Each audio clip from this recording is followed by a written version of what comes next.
오늘은요, 출애굽기 29장에서 29장 38절에서 46절 말씀, 하나님을 전적으로 신뢰하세요 라는 제목을 갖고 여러분과 함께 나누고자 합니다. 말씀 함께 읽도록 하겠습니다.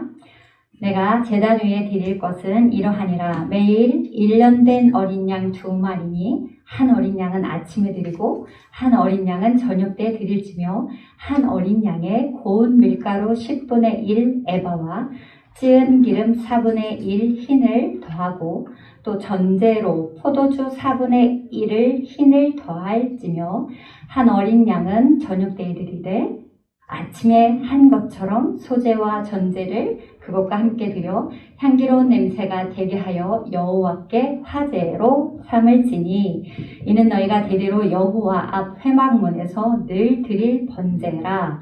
내가 거기서 너희와 만나고 내게 말하리라. 내가 거기서 이스라엘 자손을 만나리니 내 영광으로 말미암아 회막이 거룩하게 될지라. 내가 그 회막과 제단을 거룩하게 하며 아론과 그의 아들들도 거룩하게 하여 내게 제사장 직분을 행하게 하며 내가 이스라엘 자손 중에 거하여 그들의 하나님이 되 내가 그들의 하나님 여호와로서 그들 중에 거하려고 그들을 애굽 땅에서 인도하여 낸 주를 알리라. 나는 그들의 하나님 여호와니라. 말씀이 좀 어렵죠? 제사가 나오고 막, 그죠? 본문은요, 제사장의 임식과 관련된 그런 규례의 결론에 해당하는 그런 부분으로서 위임 절차를 마친 그런 제사장들이요, 매일 하나님께 드려야 할 상번제에 관한 규례와 성막과 제사장 제도를 통한 하나님의 축복 약속을 기록하고 있는 그런 부분입니다. 이스라엘 백성들 가운데요, 제사장으로 임명된 사람들은 매일 아침, 저녁에 1년 된 양을 잡아서 상번제를 드리며 매일 아침 하나님께 헌신 봉사하겠다라는 그런 의지를 가졌습니다. 상번제가 뭐지? 상시적으로 계속 드리는, 날마다 드리는 번제인데요. 그리고 특별히 하나님께서는 이처럼 상번제가 드려지는 회막문에서 이스라엘 자손들을 만나시면서 그들을 거룩하게 해주시겠다라고 약속을 하십니다. 근데 이런 사실은 하나님은 자기 백성과 친밀한 교제를 나누기를 원하시고 또 그것은 우리의 온전한 헌신을 통해서 이루어진다라는 것을 가르쳐 줍니다. 그러기에 우리는 온전한 헌신을 통해서 그 친밀한 교제 안으로 들어가야 하는데요. 그 첫 번째 방법으로는 우리는 자신의 몸을 어떻게 산 제물로 삼아 매일 거룩하게 제사를 드려야 합니다. 38절을 보면 하나님께서는 제사장들에게 매일 1년 된 어린 양 2마리를 아침 저녁으로 한 마리씩 하나님께 드리라고 하셨는데요. 이것을 우리는 소위 상번제라고 합니다. 이러한 상번제는 이스라엘 백성들이 매일 상시적으로 하나님께 속한 백성임을 고백하고 몸과 마음을 바쳐서 하나님께 헌신 봉사하겠다라는 의미를 내포하고 있는 것입니다. 오늘날 영적 이스라엘로 부름받은 우리 또한 구약의 이스라엘 백성들과 같이요, 매일 상번제를 드림으로 우리가 하나님의 백성된 사실을 고백하고요, 하나님께 헌신 봉사하겠다라는 의지를 우리들도 나타내야 하는 것입니다. 물론 오늘날 우리는요, 구약의 이스라엘 백성들과 같이 하나님께 제사를 드리기 위해서 희생 제물을 따로 준비해서 잡아서 드릴 필요는 없습니다. 왜냐하면 그리스도의 구속 사역으로 인해서요, 희생 제물을 드리는 그런 제사 제도는 이미 폐지가 됐기 때문입니다. 그러면 우리는 어떻게 하나님께 매일 상번제를 드릴 수 있습니까? 로마서 12장 1절을 보면 그러므로 형제들아 내가 하나님의 모든 자비하심으로 너희를 권하노니 너희 몸을 하나님이 기뻐하시는 거룩한 산 제물로 드리라. 이는 너희가 드릴 어떤 예배? 영적 예배니라. 즉 우리 몸을 제물로 삼아서요 하나님께 드려야 하는 것입니다. 다시 말해 내 육신의 정욕과 인간적인 생각을 죽이고요. 하나님의 말씀에 따라 사는 것입니다. 하나님의 말씀을 따라 사는 것, 바울은요. 로마서 12장 2절에 이 세대를 본받지 말고 오직 마음을 새롭게 함으로 변화를 받아 하나님의 선하시고 기뻐하시고 온전하신 뜻이 무엇인지를 분별하도록 하라고 말씀하고 있습니다. 그러게 우리는요, 모든 죄악된 삶을 버리고 하나님의 말씀에 따라 거룩한 삶을 삶으로써 하나님께 매일 거룩한 산 제사를 드릴 수 있는 것입니다. 베드로전서 2장 5절, 너희도 산 돌같이 신령한 집으로 세워지고 예수 그리스도로 말미암아 하나님이 기쁘시게 받으실 신령한 제사를 드릴 거룩한 제사장이 될지니라. 말씀을 통해 알 수 있듯이요. 삶을 살아가는데 우리가 하나님의 말씀에 따라 살고 또 자신을 거룩히 구별하여 드림으로요. 거룩한 하나님의 종, 하나님의 백성이 될 수 있음을 기억하시기 바랍니다. 우리는 온전한 헌신을 통해서 그 친밀한 교제 안으로 들어가야 하는데요. 그 두 번째 방법은 모든 것의 시작과 끝이 하나님 안에서 이루어져야 한다는 것입니다. 39절을 보면 하나님께서는요. 제사장들에게 어린 양 2마리를 잡아서 한 마리는 아침에 그 다음에 또 한 마리는 저녁에 드리라고 하셨는데요. 그 명령에 따라서 제사장들은 아침과 저녁으로 제물을 준비하여서 하나님께 제사를 드려야만 했습니다. 그렇다면 하나님께서는 제사장들에게 2마리를 한꺼번에 드리라고 할 수도 있는데 왜 아침, 저녁으로 각각 나눠서 드리라고 했을까 생각하게 되잖아요.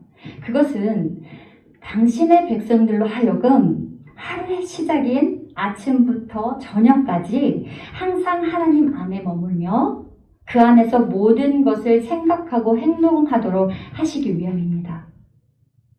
하루의 시작과 끝인 아침과 저녁에 제사를 드리는 것은 하루하루를 온전히 하나님께 드린다는 그런 의미가 있다는 것입니다. 그렇습니다, 여러분. 하나님은 당신의 백성이 항상 당신 안에 머무르며 그 안에서 생각하고 행동하기를 원하십니다. 그러게 여러분, 우리는 그런 하나님의 뜻을 마음에 새겨서 하나님의 뜻대로 우리의 순간순간을 하나님과 함께하면서 하루의 시작부터 하루를 마칠 때까지 하나님 안에 머물면서 그분의 뜻을 행하시기 바랍니다. 그리고 그것이 한 달이 되고 또 두 달로 그러니까 한 달이 되고 1년으로 이어지고 평생으로 이어지도록 우리는 해야 할 거예요. 그러므로 진정 하나님을 사랑한다면 항상 하나님과 함께 하십시오. 그것이 모든 것의 시작과 끝을 하나님 안에서 이룰 수 있는 방법입니다. 다시 말해 임마누엘 하나님을 지속적으로 경험하는 삶인 것인데요. 항상 내가 너희와 함께 하시겠다라는 말씀은 이제는 그 말씀에서 내가 하나님 안에 거하겠다라는 그런 결단의 고백이 드려져야 하는 것입니다. 시편 73편 23절 내가 항상 주와 함께 하니 주께서 내 오른손을 붙드셨나이다. 우리는 온전한 헌신을 통해서 그 친밀한 교제 안으로 들어가야 하는데요. 그 세 번째 방법은 예배에는 기쁨과 뭐가 있어야 돼요? 감사가 수반되어야 한다는 것입니다. 여러분들은 잘 모르지만 난 너무너무 예배가 드리고 싶었고 예배 드림이 너무 지금 감사하거든요. 내가 어제 일이 있었는데 그런 생각을 하는 거예요. 예배는 너무 드리고 싶고 찬양도 너무 하고 싶은데 몸은 가기 싫을 때가 있잖아요. 그죠? 내 몸은 가기 싫은 곳. 그런 몸의 상태가 있었거든요. 근데 오늘 운전하면서 오면서 너무 감사한 거야. 예배를 드릴 수 있음이 너무 감사하고 또 오늘 이 시간이 돼서 여러분과 이렇게 함께 예배를 드리면 너무도 감격스럽고 감사한 거예요. 40절을 보면 하나님께서는 제사장들이 상번제를 드릴 때 반드시 에바 10분의 1과 찌은 기름 흰 4분의 1을 더한 소제와 포도주 흰의 4분의 1을 더한 전제를 함께 드리라고 하셨는데요. 여기서 소제는 하나님께 감사를 표현해서 드리는 그런 제사이고요. 전제는 하나님께 기쁨, 그러니까 하나님께 기쁨으로 드리는 그런 표현으로 드리는 제사. 그래서 소제와 전제, 제사의 방식입니다. 그래서 하나님께서 이러한 소제와 전제를 뭐래요? 번제와 함께 드리래요. 자, 이렇게 한 사실은 결국 하나님께서 원하시는 예배의 성격이 어떤 것인지를 우리에게 가르쳐주고 계신 것입니다. 그것은 바로 기쁨과 감사가 수반된 예배이어야 한다는 것을 우리에게 지금 가르쳐주고 계신 것입니다. 그렇습니다. 하나님은 감사와 기쁨에서 우러나오는 그러한 예배를 받기를 원하십니다. 마지못해 드리는 예배, 형식적으로 드리는 그런 예배, 아니면 또는 누군가에게 보여지기 위한 그런 예배는 주님께서 받지 않으신다라는 것이에요. 그런 예배는 결코 받지 않으십니다. 오직 하나님께서 원하시는 예배는요, 예배하는 자가, 예배드리는 자가 자신을 구원해 주신 하나님의 은혜에 감사하여서 마음 깊은 곳에서부터 감사와 기쁨을 갖고 드리는 예배입니다. 이와 관련하여 하나님께서는요, 시편 50편 23절, 감사로 제사를 드리는 자가 나를 영화롭게 하나니 그의 행위를 옳게 하는 자에게 내가 하나님의 구원을 보이리라. 즉, 감사로 제사를 드리는 자가 하나님을 어떻게 해요? 영화롭게 한다라는 것입니다. 그렇다면 오늘 우리는 진정한 감사와 기쁨이 수반된 예배를 하나님께 드리고 있습니까? 각자에게 물어보세요. 그러고 있습니까? 우리는 이 질문 앞에서 솔직히 그렇지 못함을 고백하고 사실은 회개해야 합니다. 지금 진정으로 드리고 계신 분은 그 기쁨을 누리시면 되고 감사함을 누리시면 됩니다. 그런데 그렇지 못한 분들은 이 시간 고백하고 회개하는 시간들이 됐으면 좋겠습니다. 특히 코로나 시대를 맞이한 우리들에게 뉴노멀한 시대를 그리고 사는 우리들에게 그리고 패러다임이 변환되는 그런 시대를 살고 있는 오늘날 우리는 형식적으로 또 마지못해 예배를 드리고 있지 않습니까? 그러한 예배는 하나님을 영화롭게도 할 수 없으며 하나님을 기쁘시게도 할 수 없습니다. 그러므로 여러분 이제부터는 예배를 드릴 때마다 나를 구원해 주신 은혜를 감사하면서 그리고 그 구원에 기뻐하면서 우리 마음과 정성을 다하여서요 하나님을 예배합시다. 아멘.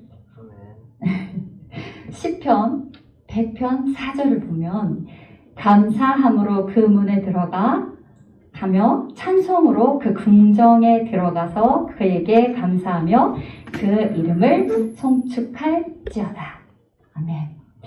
우리 청년 여러분들은 하나님 앞에서요 거룩한 제사장으로 부름을 받은 자들이 분명합니다.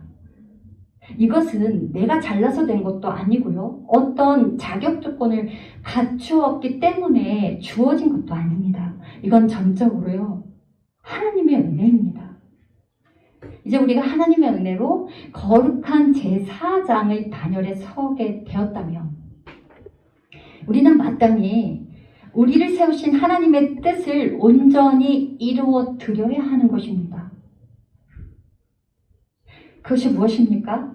항상 우리 몸을 산 제물로 드려서요 하나님께 헌신의 삶을 살아가는 것입니다. 그리할 때 하나님은요 이스라엘 백성들과 함께 하신 것처럼 언제나 우리와 함께 하실 것입니다. 자, 우리는 온전한 헌신을 통해 그 친밀한 교제 안으로 들어가야 하는데요. 그 네 번째 방법으로는 구원은 하나님께 대한 참된 예배가 있는 교회 안에서만 가능하다는 것입니다. 이게 무슨 말일까요? 생각해 보십시오. 42절을 보면 하나님께서는 내가 거기서 너희와 만나고 내게 말하리라 이렇게 말씀하셨어요. 그리고 43절에도 보면 내가 거기서 이스라엘 자손을 만나겠다고 하셨는데요. 그렇다면 하나님께서는 이스라엘 자손을 만나시겠다고 하신 거기는 어디일까요? 42절에 의하면 거기서란 말은 회막 앞 문 안쪽, 곧 늘 번제가 드려지는 곳입니다. 즉 하나님께서는요, 하나님께 제사 드리는 그 성막에서 이스라엘 백성들과 만나시고 교제하시겠다고 말씀하신 것입니다. 이 사실은 참된 예배가 드려지는 곳인 교회 안에서만 하나님과 교제가 가능하다는 것을 보여줍니다. 그렇습니다. 하나님께서는 이스라엘 백성들을 상번제가 드려지는 회막에서 만나주시고 그곳에서 그들과 교제하셨듯이 오늘날에는 하나님께 참된 예배가 드려지는 교회에서 자기 백성 곧 성도를 만나주시고 그들과 교제하십니다. 근데 오해는 하지 마세요. 우리 하나님이 이 교회 안에만 있는 것이 아닙니다. 하나님은 시공간을 초월하신 분이기에 어디에나 계실 수 있지만 이 말씀은 내가 너희들과 가까이 있기를 원한다. 너희들이 있는 곳에 내가 있기를 원한다. 그곳에서 교제하기를 원한다. 그런 하나님의 우리와 가까이 하고자 하시는 그 하나님의 마음이신 것입니다. 그럼 우리는 또 하나님을 만나며 그와 교제를 나누기 위해서는요. 어쨌든 교회 공동체 안에서 성도들과 함께 마음과 정성을 다하여 하나님께 예배해야 합니다. 또한 그 교회는 바로 우리 자신임을 잊지 마시고 교회인 우리는 하나님께 온전한 예배를 드리며 하나님과 온전한 교제를 할 수 있는 그런 장소가 되어야 하는 것입니다. 하나님의 교제, 즉 구원은 오직 참된 예배가 있는 교회 안에만 있습니다. 교회 밖에는 예수 그리스도의 피로 드려지는 예배가 없으며 그러한 예배가 없는 곳에는요, 속죄도 없고 하나님과의 교제도 없기 때문입니다. 내가 온전히 하나님 안에 거해야만이 교제할 수 있지, 내가 하나님 밖에 있으면 절대로 교제할 수 없잖아요. 그리고 죄도 할 수도 없고 그냥 그 세상 가운데 사는 거잖아요. 구원은 생명의 주이신 하나님을 만나고 교제함으로만 가능한데요. 그것은 오직 온전한 교회를 통해서만 이루어질 수 있는 것입니다. 그런즉 여러분, 이 사실을 명심하시기 바랍니다. 오직 하나님께 참된 예배가 드려지는 교회 안에서만, 즉 참된 예배를 드리는 자만이 하나님과의 교제가 가능하고요. 또한 구원이 있다는 것입니다. 마태복음 18장 20절, 두세 사람이 내 이름으로 모인 곳에는 나도 그들 중에 있느니라. 고린도전서 1장 9절, 너희를 불러 그의 아들 예수 그리스도 우리 주로 더불어 교제케 하시는 하나님은 미쁘시도다. 이처럼 하나님께서 주체가 되어서 우리의 구원을 이루어 가시는 것입니다. 43절에서 46절을 보면 내가라는 말씀이 여러 번 강조되어서 나오는데요. 곧 내가 이스라엘 자손을 만나고 내가 그들을 거룩하게 하고 내가 그들의 하나님이 되니라 라는 것입니다. 여러분, 여기서 내가, 이 내가가 누구입니까? 바로 하나님이십니다. 곧 하나님께서 이스라엘 자손을 만나고요, 그들을 거룩하게 하고 또 그들이 하나님이 되어 주시겠다라는 것입니다. 다른 누구도 아닌 내가 너희의 하나님이 되어 주겠다라고 하나님께서 주체가 되어서 그렇게 해주시겠다라는 것입니다. 즉 우리의 구원에 있어서 모든 것을 계획하시고 우리에게 찾아와 주시고 그리고 우리를 거룩하게 하시고 결국에는 구원에 이르게 하시는 것입니다. 이는 오직 하나님의 주권적인 것에 의해서만이 되어진다는 사실을 알려주고 있는 것입니다. 그렇습니다. 구원은요, 오직 여호와 하나님께로부터 오는 것입니다. 그 사실 앞에서 우리 인간들은요, 침묵을 지킬 수밖에 없습니다. 그럼에도 불구하고 우리의 모습을 보면요, 날마다 우리가 참 많이 드러납니다. 내가 참 많이 드러납니다. 그런데 그걸 보게 하시면 감사해요. 우리는 내가 드러나고 있는 거를 순간 발견해야 돼요. 근데 발견할 때 너무 감사해요. 내가 드러났구나. 이게 내 모습이구나. 주님, 이 시간 내려놓고 기도합니다. 내 모습이 죽어지기를 기도합니다. 즉 내가 내 구원을 위해서 무엇인가를 할 수 있다라는 것을 생각하고 있다는 거예요. 우리는 때로는 내가 내 구원을 위해서 내가 하면 되는 줄 알아요. 이것이 얼마나 교만한 생각입니까? 여러분, 우리는 우리 구원을 위해서 자신이 무언가를 할 수 있다는 생각을 버려야 합니다. 우리는 우리를 구원하시는 주체가 하나님이심을 믿고 그 앞에서 어떻게 해야 돼요? 겸손해야 합니다. 그리고 그 구원의 은혜를 감사하면서 더욱 하나님을 잘 섬기고 그분의 말씀에 순종하면서 살아야 하는 것이에요. 그것은 우리를 구원에 이르도록 이끄시는 누구의 뜻? 하나님의 뜻입니다. 시편 37편 39절을 보면 의인들의 구원은 여호와로부터 오나니 그는 환난 때에 그들의 무엇이 되는가? 요새이시로다. 아멘. 스바냐 3장 17절을 보면 너희 하나님 여호와가 너희 가운데 계시니 그는 구원을 베푸실 전능자시라. 그가 너로 인하여 기쁨을 이기지 못하여 하시며 너를 잠잠히 사랑하시며 너로 인하여 즐거이 부르며 기뻐하시리라 하리라. 에베소서 2장 8절 너희가 그 은혜를 인하여 믿음으로 말미암아 구원을 얻었나니 이것이 너희에게서 난 것이 아니요 하나님의 선물이라. 성자 하나님께서는요 우리와 교제하시기 위해서 2000년 전에 친히 육신으로 이 땅에 오셨습니다. 오늘날에는 성령 하나님께서 우리 가운데 찾아오셨어요. 그쵸? 성령님이 우리 안에 다 찾아오셨잖아요. 실로 하나님께서 우리에게 먼저 찾아오신 것입니다. 결코 내가 먼저 하나님을 찾아간 것이 아닙니다. 그리고 하나님께서는 지금도 여전히 우리와 함께 교제하기를 원하십니다. 이제는 그 앞에서 우리의 역할만이 남아있을 뿐입니다. 그러면 우리는 하나님과 교제를 나누며 그로부터 풍성한 은혜를 받아 누리게 되는 것이에요.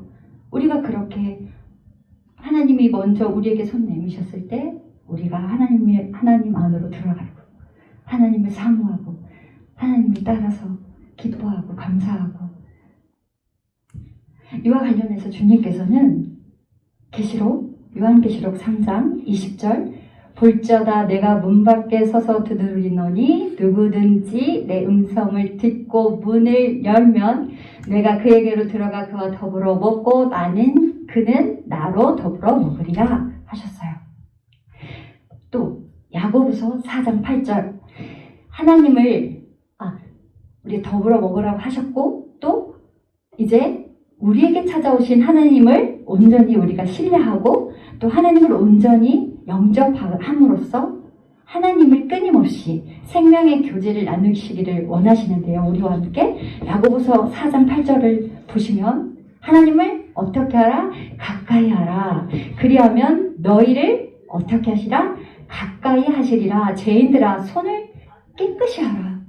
두 마음을 품은 자들아 마음을 성결케 하라. 요한일서 2장 24절 너희는 처음부터 들은 것을 너희 안에 거하게 하라. 처음부터 들은 것이 너희 안에 거하면 너희가 아들의 안과 아버지의 안에 거하리라. 아멘. 우리가 하나님을 온전히 신뢰하고 하나님과 온전히 교제함으로 예수님 안에 그리고 하나님 안에 거하는 은혜를 약속하신 것입니다.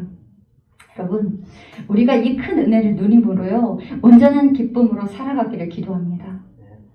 주님을 믿는데 우리가 어찌 두 마음을 품을 수 있겠습니까? 우리의 더러운 손을 씻고 마음을 정결케 하여 성결한 자로 하나님의 온전한 백성이 되기를 이 시간 간절히 소망합니다. 기도하시겠습니다. 사랑의 주님, 우리가 하나님과 온전한 교제를 나누기를 원합니다. 우리의 온전한 찬양과 예배로 인해 하나님이 기쁘시기를 소망합니다. 우리가 세상 가운데 살아가지만 오직 하나님만을 품고 하나님만을 신뢰하고 인정하는 삶을 살아가게 하옵소서. 우리 안에 세상이 잡다한 것들이 나를 채우지 못하게 하시고 세상의 분주함으로 하나님을 잊고 사는 어리석은 자, 예배를 내려놓는 자가 되지 않기를 주 아버지 소망합니다. 하나님의 선물인 구원을 우리에게 허락하심을 날마다 감사드리며 그 구원의 기쁨으로 하나님을 찬양하며 살게 하여 주옵소서. 모든 것 허락하신 사랑 많으신 예수 그리스도의 이름으로 기도드립니다. 아멘.